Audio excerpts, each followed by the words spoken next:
வணக்கம். இது தமிழருவியின் பிரதான செய்திகள் வாயிலாக இன்றும் தாயகம் மற்றும் சர்வதேச செய்திகளுக்குள் உங்களை வரவேற்றுக் கொள்ளும் நான் மலரவன். முதலில் தாயக செய்திகள்.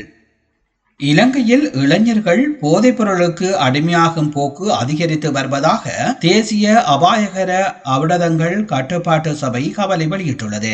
சட்டவிரோத போதைப் பொருட்களுக்கு மாற்றாக சுமார் 150 வகையான மருந்துகள் பயன்படுத்தப்படுவதால் பரிந்துரைக்கப்பட்ட மருந்துகளின் பயன்பாடு அதிகரித்து வருவதாக அந்த சபையின் தலைவர் தெரிவித்துள்ளார். புற்றுநோயாளர்களுக்கு பரிந்துரைக்கப்படும் வலி நிவாரணிகள் உள்ளிட்ட பல மருந்துகள் போதைகளுக்கு அடிமையானவர்களால் அதிக அளவில் தவறாக பயன்படுத்தப்படுவதாக அவர் குறிப்பிட்டுள்ளார். பெரியவர்களுக்கு மட்டுமல்லாது 15 முதல் 17 வயதுடைய கணிசமான எண்ணிக்கையிலான பாடசாலை மாணவர்களும் இளைஞர்களும் இத்தகைய போதைப் பொருள் பாவனைக்கு அடிமையாகியுள்ளதாக அவர் தெரிவித்துள்ளார். 2024 ஆண்டில் போதைப் பொருள் தொடர்பான குற்றங்களில் ஈடுபட்ட 1,62,000 பேர் அதிகாரிகளால் கைது செய்யப்பட்டுள்ளனர். 2019 ஆண்டு நடத்தப்பட்ட கணக்கெடுப்பொன்றில் நாட்டில் 92,000 முதல் 1,00,000 பேர் வரையில் போதைப் பொருள் அடிமைகளாக இருப்பதாக தெரிய வந்துள்ளது. அத்துடன் இந்த ஆண்டு இறுதியில் போதைப் பொருளுக்கு அடிமையானவர்கள் குறித்து புதிய கணக்கெடுப்பை நடத்துவதற்கு தேசிய அபாயகர அவிடதங்கள் கட்டுப்பாட்டு சபை தயாராகி வருவதாக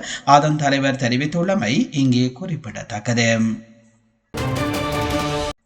அனுராதபுரம் வைத்தியசாலையில் பாலியல் துஷ்பிரயோகத்திற்கு உள்ளான பெண் வைத்தியரின் அடையாளத்தை பாதுகாத்தமைக்காக வெகுஜன ஊடக அமைச்சர் நலிந்த ஜெயதிச ஊடகங்களுக்கு நன்றி தெரிவித்துள்ளார். எதிர்வரும் காலங்களிலும் ஊடக நெறிமுறை இவ்வாறு கடைபிடிக்கப்படும் என தான் நம்புவதாகவும் அமைச்சர் சுட்டிக்காட்டினார். அனுராதபுரம் வைத்தியசாலையில் பெண் வைத்தியரை பாலியல் துஷ்பிரயோகத்திற்கு உள்ளாக்கிய சந்தேக நபர் கைது செய்யப்பட்டமை தொடர்பில் நாடாளுமன்றத்தில் விசேட உரையாற்றினார். இது தொடர்பில் நாடாளுமன்றத்தில் மேலும் கருத்து தெரிவித்த அமைச்சர் இந்த சம்பவம் நடந்து 36 மணித்தியாலங்களுக்குள் சந்தேக நபரை கைது செய்ய முடிந்துள்ளது. கடந்த கால சம்பவங்களைப் போல நாடகங்கள் இல்லாமல் குறுகிய கால பகுதியிலேயே சந்தேக நபர் கைது செய்யப்பட்டுள்ளார். பெண் வைத்தியரின் அடையாளத்தை பாதுகாத்தமைக்கு ஊடகங்களுக்கு நன்றியும் எதிர்வரும் நாட்களிலும் இந்த ஊடக நெறிமுறை கடைபிடிக்கப்படும் என நம்புகின்றோம். சுகாதார அதிகாரிகளுக்கு தேவையான பாதுகாப்பு போன்ற விடயங்களில் அதிக அவதானம் செலுத்தப்பட்டுள்ளது. சுகாதார அதிகாரிகளின் குறைபாடுகள் கண்டறியப்பட்டு அவற்றிற்கு தேவையான வசதிகள் செய்து கொடுக்கப்படும். இந்த சம்பவத்திற்கு முன்னர் கூட கடந்த காலங்களில் இவ்வாறு வைத்தியசாலை வளாகங்களில் திருடுதல், பாதுகாப்பு அச்சுறுத்தல்கள் போன்ற சம்பவங்கள் பதிவாகியுள்ளன. அவை இனி நடைபெறாமல் இருக்க நடவடிக்கை மேற்கொள்ளப்படும். வட மத்திய மாகாணத்தில் மாகாண ரீதியாக பணி பகிஷ்கரிப்பு மேற்கொள்ள போவதாக அரச வைத்திய அதிகாரிகள் சங்கம் தெரிவித்திருந்தன. ஆனால் அவர்கள் திடீரென்று நாடு முழுவதிலும் 24 மணி நேர பணி பகிஷ்கரிப்பில் ஈடுபட தீர்மானித்தனர். சந்தேக நபர் 36 மணித்தியால நேரத்திற்கு முன்பே கைது செய்யப்பட்டதனால் இந்த பணி பகிஷ்கரிப்பு நியாயமற்றது. மேலும் வைத்தியர்களின் பாதுகாப்பை உறுதி செய்வதற்கு பிற வசதிகளை மேற்கொள்வதற்கும் அரசாங்கம் நடவடிக்கை எடுத்து வருகிறது. நோயாளிகளை பற்றியும் நாம் சிந்திக்க வேண்டும். திடீரென வேலை நிறுத்தத்தால் மக்கள் கடுமையான சிரமங்களை எதிர்கொள்ள வேண்டியுள்ளது. பொதுமக்கள் தொடர்பிலும் நாங்கள் அவதானம் செலுத்த வேண்டும். ஆகவே அரச வைத்தியசாலைகளுக்கு வரும் நோயாளர்கள் தொடர்பில் சிந்தித்து பணி பகிஷ்கரிப்பை நிறுத்த வேண்டும் எனவும் அவர் மேலும் கோரிக்கை விடுத்துள்ளார். இலங்கை தமிழரசு கட்சியில் இதுவரை இணைந்து அரசியலில் பயணித்த முன்னாள் தவிசாளர் கணேசபிள்ளை பாலச்சந்திரன் தலைமையிலான அணி இம்முறை தமிழ் மக்கள் கூட்டணியின் சின்னமான மான் சின்னத்தில் போட்டியிட தீர்மானித்துள்ளதாக அறிவித்துள்ளது.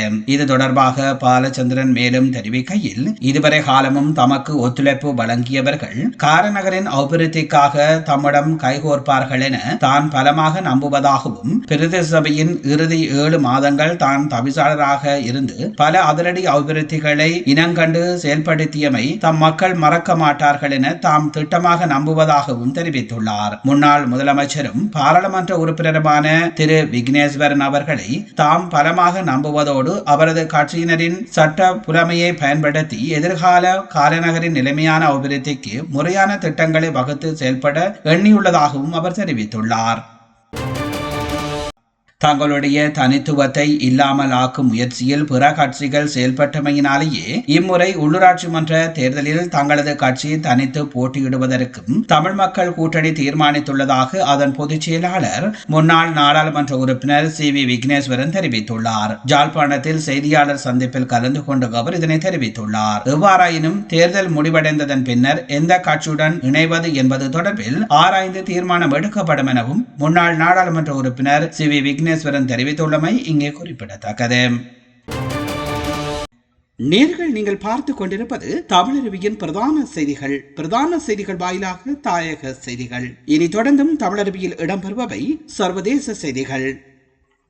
கிழக்கு ஆப்பிரிக்கா நாடான தென் சூடானில் உகண்டா நாட்டு படையினர்கள் தரையிறக்கப்பட்டுள்ளதாக உகண்டாவின் இராணுவ தளபதி தெரிவித்துள்ளார். தென் சூடானில் அந்த நாட்டு ஜனாதிபதி சல்வா கீர் மற்றும் துணை ஜனாதிபதி ரயர் மச்சார் ஆகியோருக்கு இடையிலான உறவில் விரிசல் உண்டானதால் மீண்டும் அங்கு மோதல் ஏற்படுவதற்கான சாத்தியங்கள் காணப்படுவதாக தெரிவிக்கப்படுகின்றது. இந்நிலையில் அயல் நாடான உகண்டாவின் இராணுவம் தென் சூடான் தலைநகர் ஜீவாவில் ஜனாதிபதி சல்வாவிற்கு உதவுவதற்கு தரையிறக்கப்பட்டுள்ளதாக கூறப்படுகின்றது. ஜனாதிபதி சால்வாவிற்கு எதிரான எந்த ஒரு நடவடிக்கையும் உகண்டா மீதான போராக கருதப்படாது என உகண்டா இராணுவ தளபதி தெரிவித்துள்ளார். மேலும் தென் சூடான் தங்களுடைய நாடு போல பாதுகாப்போம் எனவும் அவர் தனது எக்ஸ் தளத்தில் பதிவிட்டுள்ளதாக தெரிவிக்கப்படுகின்றது.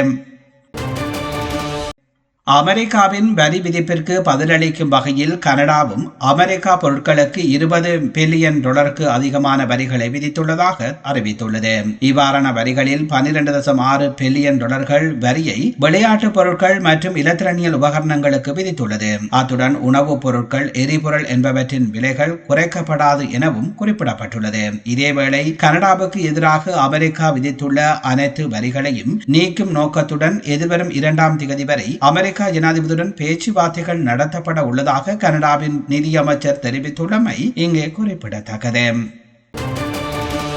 பாகிஸ்தானில் பயங்கரவாதிகளால் தொடர்ந்திலிருந்து கடத்தப்பட்டிருந்த பயணிகளில் இதுவரையில் 155 பேர் மீட்கப்பட்டுள்ளதாக தெரிவிக்கப்படுகின்றது. மேலும் 27 தீவிரவாதிகள் சுட்டுக் கொல்லப்பட்டுள்ளதாகவும் தெரிய வந்துள்ளது. நேர்கள் நீங்கள் பார்த்துக் கொண்டிருப்பது தமிழருவியின் பிரதான செய்திகள் வாயிலாக தாயகம் மற்றும் சர்வதேச செய்திகள். தாயகம் மற்றும் சர்வதேச செய்திகள் இத்துடன் நிறைவுபெறுகின்றன.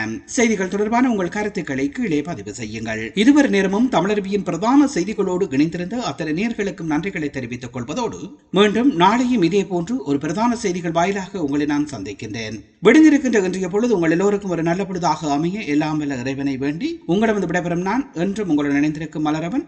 நன்றி, வணக்கம்.